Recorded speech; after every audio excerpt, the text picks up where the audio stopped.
Well, how you doing? I'm good. Welcome back to Raised by Her. That's right. This is a podcast that is designed to be able to share life experiences, to talk about life lessons, and to look at different perspectives. I'm Nita, and I am 74. And I am Donica, and I am 39. How about that? Yeah. That's wonderful. Feels good. It does feel good and blessed. Yes, blessed and highly favored. Yes, absolutely. So you've had an interesting week, huh? Have I? I mean, I traveled a little bit. I had some board meetings. It was a busy week. Yeah. I got back Friday evening from my travel and just crashed out. I was like, I think this weekend, folks were like, what are you going to do this weekend? I was like, be in bed as I recover for the next week, which is going to be, I think, equally busy. But I enjoy being busy. I wonder where I get that from. Okay. I understand. I am busy most of the time. Yeah. Even the fact that I am somewhat retired, at least from my other professions, but I'm still busy. And I like busy because I think it gives one an opportunity to grow. Mm-hmm. It also gives you an opportunity to sort of know what's going on and to be engaged. So I think busy by choice is important. Like sometimes I see folks running around like looking really busy. And again, like live life, do life on your own terms. Do you? Exactly. Yeah. But my hope is that they are busy with things that they want to be able to do and that their busyness is driven not by the feeling of being busy, but by actual productivity. I was going to say that I was out an event last week and they threw out the statistic that women apply to jobs when they feel like they meet 60% of the qualifications, whereas women apply for the jobs when they meet 100% of the qualifications, whereas men apply for the jobs when they meet 60% of the qualifications. Really? And I had heard that before. I hadn't thought about it in a while. And so they were just talking about, where do you get confidence? I think that it starts from having done something that was successful, something that maybe you created from the ground up that was successful. And I think it's some of the risk taking that you want to go through. I think I want to try this. And then you try it and it works out. I think that's a really good place to start where you gain some confidence. I also find that I like learning new things. I like stretching myself. I like making the decision. I may not know about that, but I'm going to learn about that because I think that helps my confidence. Sometimes it works out. Sometimes it doesn't. So I think for me, when I think of like, where did my confidence come from? It came from you and my father. So it came from my parents instilling it in me from a young age. Like you all's belief in me is one of the things that then allowed me to move forward, knowing that I could believe in myself. And so, being out in the world, once you leave your safety net, you obviously run into a variety of people with all different types of experiences. And so it made me grateful to have had the experience of parents that believed in me and gave me that self-confidence from a very young age, because I feel like sometimes I run into folks who you can just tell that it's really lacking. I also believe that the fact that as a child, you were very good in sports. And so you would try one sport and then someone would see you and say, oh, you know what? We'd like to have you on our team. And then you tried something else. And I think that really helped to build confidence as well. Yeah, sports help. I agree. Yeah.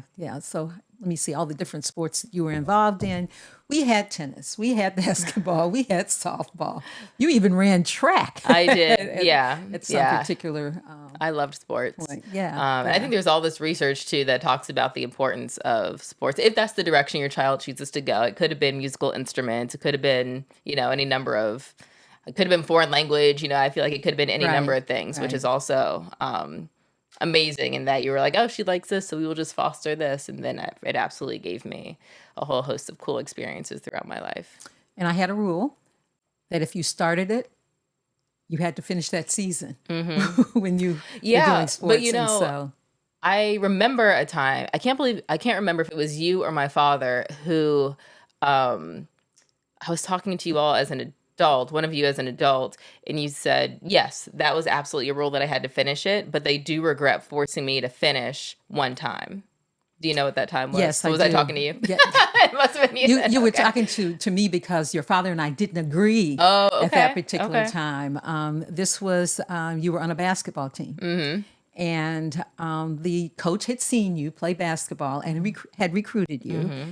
And the particular team that you tried out for and made Mm-hmm. was just a whole different kind of atmosphere than you had been used to. And the girls who were on that team played a whole lot of street ball. And your father felt like it was really good for you to learn to toughen up a little bit in terms I was tough of enough. this, yeah, in terms of the sports. And so I'm looking at you and I'm thinking, my baby. I Yeah, I mean, was miserable. I was like, yeah. but at some point, he said, "You know what? She can just give it up." And I said, "Oh, no, no, no, no. We don't start something and then give it up, because again, in terms of a life lesson, I didn't want you to think, well, if it gets rough, it gets hard, that I can just quit." And he said, "But you're the one that said, look at how they're beating up on her and Yeah. all of that." Yeah. It was And rough times. yes, yes, but do you remember that experience? Of course, I remember.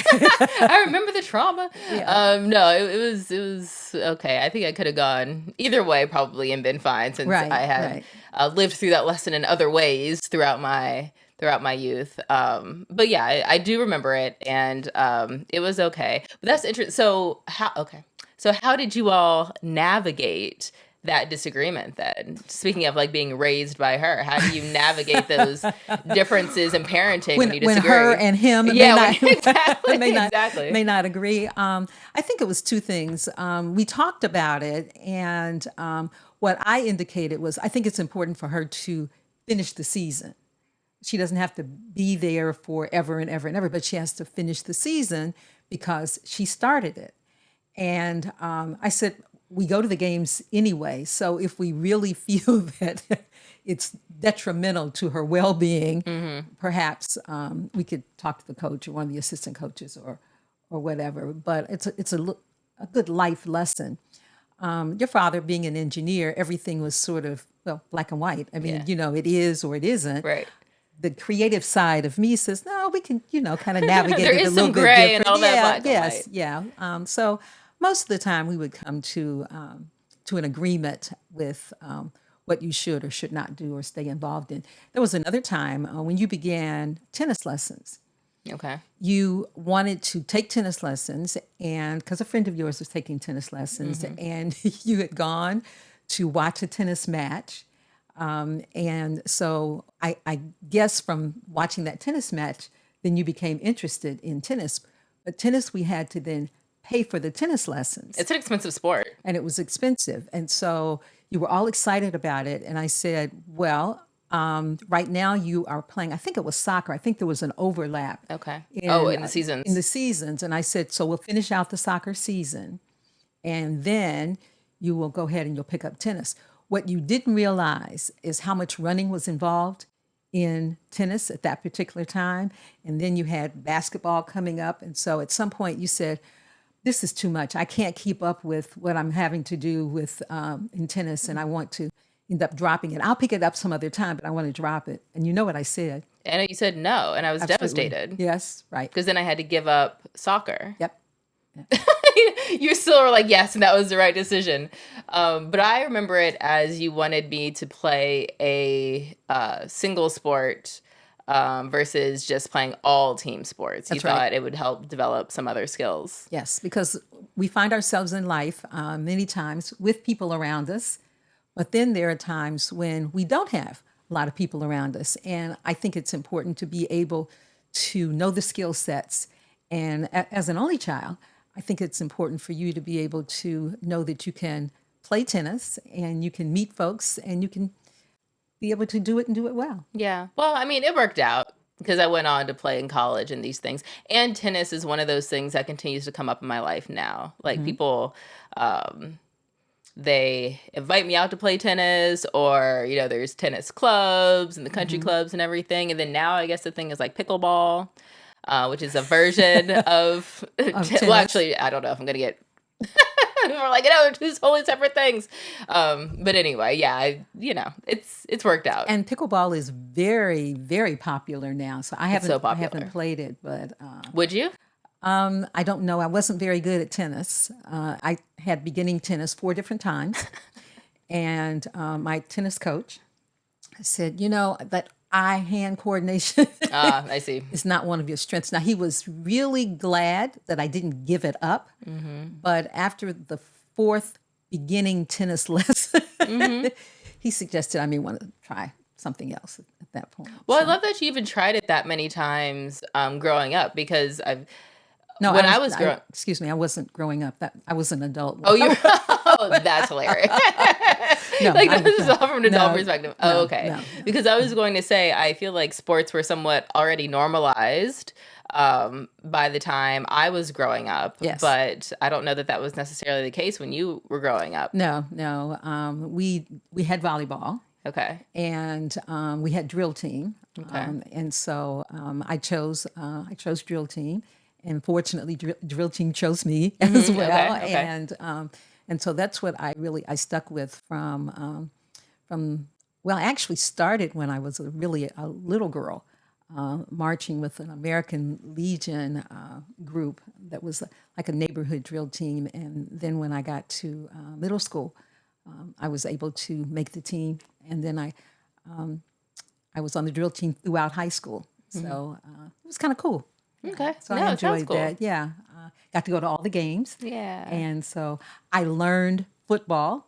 The lessons of being on the drill team required us to have to go to all the football games. Oh, okay. So that's how you And so learned. that's how I learned. And that's Okay. wonderful, because today I love sports. You really do. I do. I love all sports, particularly basketball, but also football. And I know what's going on. Yes, you do. It's interesting because for me, I'm kind of like, if I'm not on the field or I'm not on the court, I lose interest. Whereas you and so many others are like, no, I am just as engaged by watching it Sure. on TV, and it's Yeah. a whole party. Yeah. So that's good. And I think being athletically inclined, which you are, then helps you to be able to be healthy. And also, I think that's important as well. It's very important, I think. Yeah, the working out of it all is something I've been able to carry with me, which I'm grateful for, because I enjoy it. It would be difficult if it's something I something I hate. But you do a good job. It's not something you love, but you walk, you do other things. Yeah, I We're trying yoga Yeah, together. yes, How's that going for you? Well, I found it to be good for me Okay. and relaxing.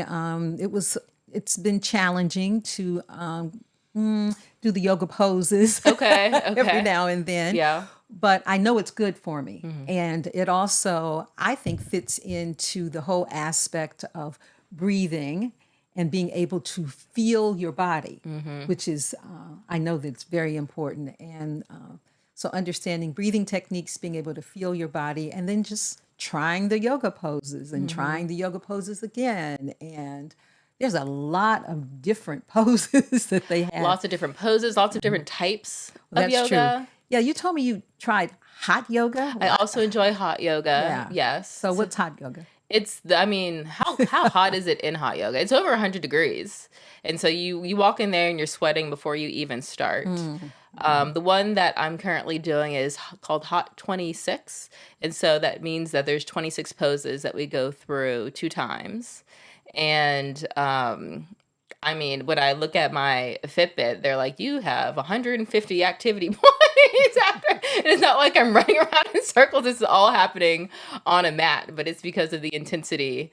And it's the intensity of the heat. It's not necessarily the intensity of the poses. I'm not doing handstands and like kind of the crazy yoga poses that people sometimes think about when they think about yoga. I am pretty zen with it. I like to focus on the stretching and the lengthening and the breathing. Okay. As you were talking about. But I love hot yoga. It activates like a whole separate, but you're not, I remember many years ago, is when I think I got into yoga, and I was back in Dayton, Ohio for law school, and I begged you. I don't know if I begged you, but I convinced you to come to a hot yoga class with me. Yes, once. It's not that once.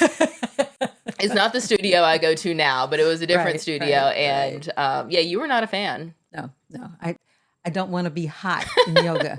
I think that I can enjoy the learning the poses. I can enjoy how my body feels after the whole class, but I don't want to be exceptionally hot in that kind of situation. So good for you. One of the very first times I went to a yoga class, it's when I realized that I didn't truly breathe. Like when we started doing the breathing exercises, I was like, oh my gosh, is this what breath is supposed to feel like? I was like, have I just been breathing shallowly for all of my years? And I think the answer was yes. It was transformative, even from like a breath perspective. What's interesting about the whole breath perspective is because I studied theater when I was in school. Oh, so you've been breathing for a while. Well, I had to learn how to breathe because the question was asked in one of my classes: if you're on stage and they don't have really good microphones, will the audience be able to hear you? And so the coach indicated that we have to learn how to breathe correctly, and we have to learn how to project, and we have to learn the fact that there are different times when you need to be able to have certain kinds of breath to be able to not only project, but to be able to carry out whatever it is that you're trying to express to your audience from the stage to those that are there to see the performance. That was a really good lesson for me because it allowed me to learn how to not only project, but how to breathe. And I've been able to carry that throughout my life and lifetime. That's why you're such a good public speaker, because you have a theater background. I am just now making that connection. I mean, other reasons as well. I mean, but yeah, I can see the benefits for sure. And I think you also have to make sure that it's something that you can learn to do naturally so it doesn't appear to be inauthentic at the time. Yeah, you have to be honest about what your voice is. Yes, yeah. But I enjoy it, and it's carried over into meditation too, because breathing and breathing techniques are real important for meditation as well. So it's good. Actually, at a workshop that I was doing a few weeks ago, a lady came up to me and she said, I enjoyed the workshop and the presentation and everything, and I was really drawn to your voice. And something I'm really self-conscious about is that I feel like I have a very high-pitched voice, and so I feel like people are judging me for it, and it makes me feel insecure. What should I do? Like, how would you handle that particular insecurity? Well, I think two things. One, when you said you feel like you have a high-pitched voice, is this something that someone has told you, or is this just something that you have decided that you have? So it was feedback that she had received, because when she was talking to me, I didn't think her voice was particularly high, but I'd heard worse. Oh, okay. But I was like, it's not in my mind. I'm like, it's not about what's real. I can appreciate the fact that this is how she feels and this is how she's felt for a very long time. So how could I advise her on how to move past it? Well, I think that there are, like I said, two things. First, she should record her voice. And it's really easy today to be able to record and then listen to her voice and then be able to decide, okay, this is what I like. This is what I don't like. And then there are techniques that you can use to be able to lower the pitch of your voice if you want to. There are techniques that you can be able to use to be able to sound natural, but also practice. And when I work with folks, especially young folks on presentation, I insist that they practice. I still practice. I get in front of the mirror and I practice things that I want to say and things that I want to do and how it is that I am breathing through, especially speeches and presentations.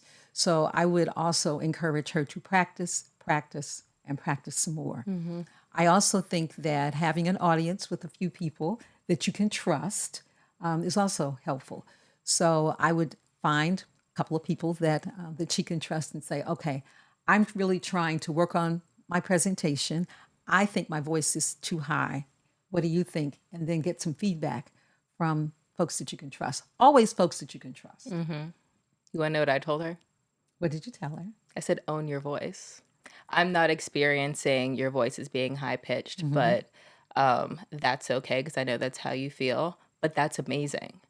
Think about the impact that you can have with your unique voice. And so one of the things I want you to work on is getting more comfortable in using your voice. And it can look all different types of ways. And we talked about some different ways that can look like. But overarchingly, it was just own who you are. It's okay. It's more than okay. Right. That's good. That's great advice. I thought so. Yeah. Yeah. I'm sure she appreciated that. I mean, I hope it works out for her. I think it'll work out for her if she listened to what you said and then decided that she wanted to be able to make it better for herself. Because, see, you have to be comfortable.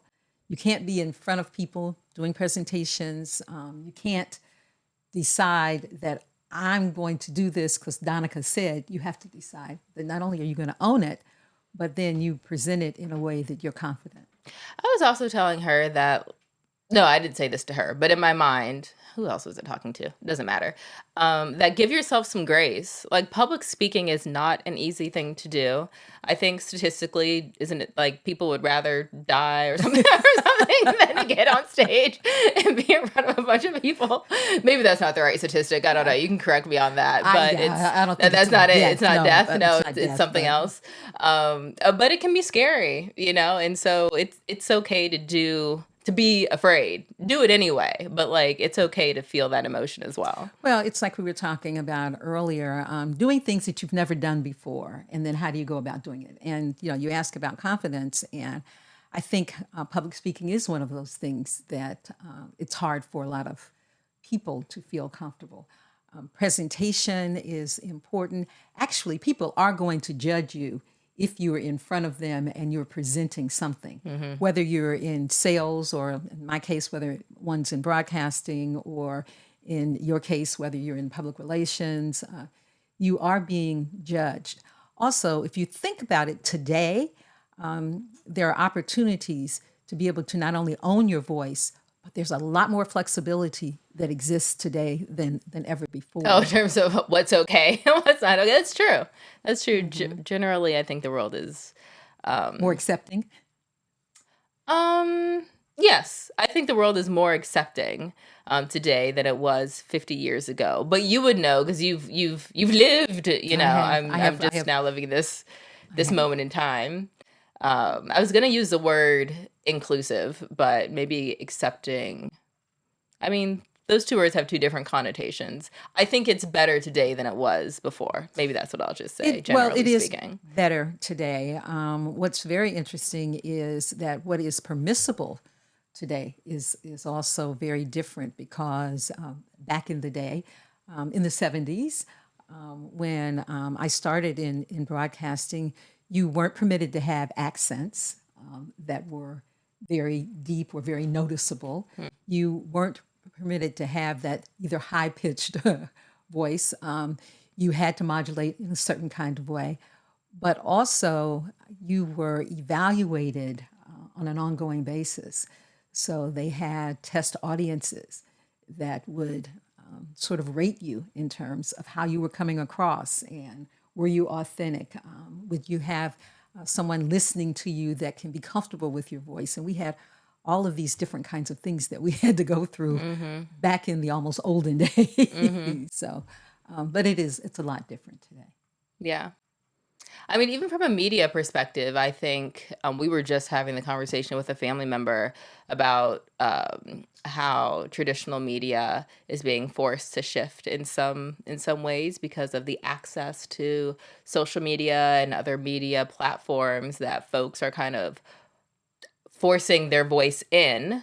And it can look all different types of ways, but there's no way that would have been accepted 50 years ago if they wanted to get on a national broadcast, for a national company. I think that would work. That is true. I think that part of that conversation that you were talking about had to do with quality standards as well, not just accepting things, but also making sure that what you're accepting is something that you can be proud of. Yeah. And I think that's real important. At one point, I had an opportunity. This is when I had my radio station, and I sent several staff members to Disney for training in terms of their standard of excellence. The Walt Disney Company's known for being very, very capable of giving you the best experience in life. I mean, the happy place that, Oh that you yeah, go they're to. known for something else right now, but yes, yes, yeah, you're right. That's another story. That's another story. That's another podcast. Another Okay. But back then, You're right. and so when you go to Disney University, one of the things that they talked about was the standard of excellence. Because when you visited one of their parks, they wanted everybody to have this beyond real kind of experience and to feel a certain kind of way. And so if you have that kind of learning experience, and if you understand what your audience wants, and you understand what the feeling is, then you understand what it is that you need to, in our case, put out on the air for people to appreciate. Yeah. So when we're talking about whether it's your voice or whether it's the records that you're playing, whether it's the music, whether it's a talk show, you still want to make sure that there is a certain level of excellence. Now, what is that level of excellence today? It's different. I don't know if one would say it's better or it's worse, or, how does one evaluate? I don't know. Yeah, I think it depends. It's interesting because I feel like I'm just like pulling in all these different conversations that I've had over the course of this week. But somebody I was talking to was asking me, I was telling them that the company that I have, we are remote first. And so I don't hire based on where you're located. I hire based on your skill sets and your ability to deliver. And I have a standard of excellence. And they were like, well, how do you make sure that they are doing their work? Like, how are you monitoring people? And I was like, I don't monitor people. You are monitored by the outcomes that you deliver. Now, sometimes there are issues and we have to check in or report in different ways. But normally, there's not any issues because there is that understood standard and expectation. If you don't meet the expectation, then you no longer work for the organization. That is an excellent point, because it really became a real issue when we first started having all of the remote working sites during the pandemic. And so think about it. We couldn't go into the office. We couldn't go into the environment at that particular time. So during the pandemic, we had to figure out, how do you get the work done? How do you communicate with one another on a basis that makes sense? And then for some people, they wanted proof that people were working. Like you, I said, I don't know how you can prove someone is at home working except for what the outcome of the product is. And I was CEO then of a modern contemporary dance company. So you're talking about making sure that the performers are doing what they need to do to stay in condition, to make sure they're doing their dance routines. And we had to come up with a way to be able to do that. Being creative, the artistic director had to be very creative, but those of us working in administration had to do all the things that we knew to do in terms of fundraising and communicating as well. But outcome is important. Outcome is important. Yeah, I mean it is to me. Well, no, Maybe it it's isn't true. Yeah. to everybody, but I think you make a good point in terms of it can be based on the industry as well. Me working in public affairs, we can be remote first. You having all the various experiences that you've had, you are able to pivot, but I can acknowledge that there are probably some industries where it's more of a challenge. And also I think it's more of a challenge if it's a changed behavior, if you have to change. Somebody pointed out to me that I'm so comfortable working remotely because that's what I've done a majority of my career. I've worked in Washington, D.C. offices where the headquarters and the majority of the other employees are based in New York, are based in Switzerland, or based over in Europe and somewhere. And so I had to get comfortable and I had to learn how to lead and collaborate and deliver with teams from around the world, not just teams who are sitting right in the office next to me where I can have water cooler conversations with them. And I had never thought of it that way. And I was like, oh, he was like, yeah, that's why you're so comfortable. And I was like, oh, okay. So if my whole career for the past 50 years I had been sitting in an office next to somebody and I was working in manufacturing and that's what I knew, and then there was a required change, I can see how the leadership skills and the management skills that would need to be learned differently could be challenging. What we found is that people actually learn how to work differently and to be able to accomplish the task at hand as well.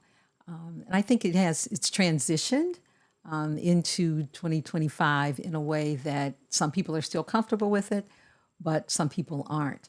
And I think it's a growth opportunity as well.